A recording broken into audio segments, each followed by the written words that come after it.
Cross country is a sport known around the world, and it encompasses athletes in a fast-field endurance setting, but this is not how it's always been. I've been running cross country for 4 years, and I've also been researching it. In the sport you know today, runners spend months training for singular races to beat their PRs or personal records.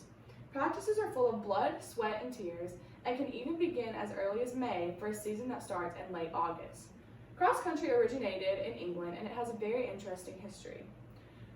This sport was eventually brought over to America, and it slowly has become the sport you know today. According to Duncan Craig, who wrote Muddy Legs, A History, cross country originated as a playground game called Hares and Hounds, as you can see in the PowerPoint. This game was an imitation of hunting, and it originated at Shrewsbury School, which is located in England. The hares would always have a head start, and they were also required to leave a paper trail for the hounds to follow.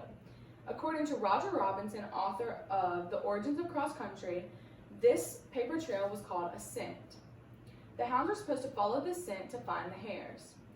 If the hares were experienced, they would leave paper trails that were fake, or even let the paper trail go missing for a few meters to confuse the hounds.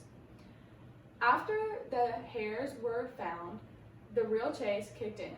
Older students, who were the actual hunters, followed the hounds, and when the hares were spotted, they began the fast chase to catch them, and the winner was crowned the victor.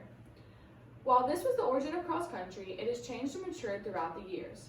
One of the first changes to the sport was the transition from a childhood game played on a playground to a more formal event called steeplechases.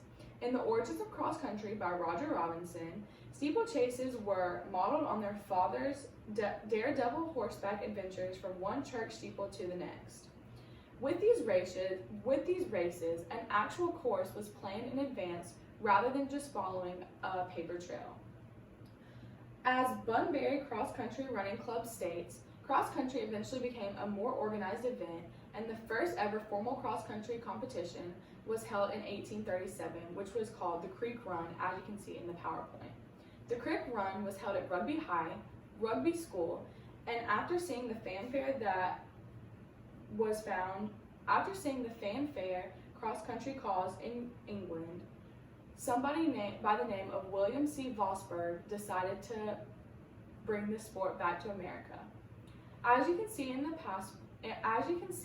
PowerPoint, William C. Vosburgh was a New York resident, and although England established the National Cross Country Championship, which was in 1876, William Vosburgh decided this was the perfect opportunity to show Americans this sport and hopefully have them fall in love with it. America's very own National Cross Country Association was founded, as you can see in the PowerPoint. These are pictures from more modern day championships that they held, but the first one ever was founded in 1887. Cross country was soon introduced as a training event for track and field at Harvard University to help track athletes get more in shape for the track season. Eventually, other universities followed suit and implemented this as well in their training for track. But athletes loved this sport, and it soon became a sport of its own rather than a prerequisite for track.